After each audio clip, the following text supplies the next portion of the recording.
Kulo ng tiyan ang dinanas ng mas maraming Pilipino sa pagtatapos ng 2024.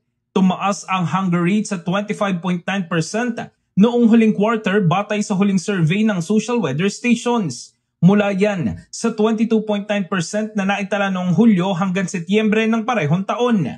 Ito na ang pinakamataas na naitalang datos mula noong September 2020. Mindanao ang pinakamataas na nakaranas ng gutom na sinundan ng Luzon, Visayas at pinakahuli ang Metro Manila.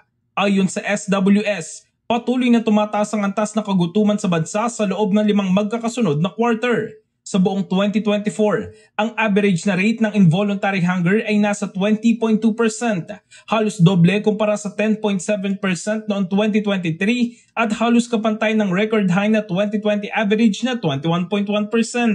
Ginawa ang survey sa pamamagitan ng face-to-face interviews sa mahigit 2,000 mga Pilipino mula sa iba't ibang bahagi ng bansa. Samantala, patuloy ang pangako ni Pangulong Bongbong Marcos na babawasan ang kagutuman sa bansa. Sa kanyang pahayag noong 2023, sinabi niya na layunin ng administrasyon na maibaba sa zero ang antas ng kagutuman bago siya bumaba sa pwesto sa 2028.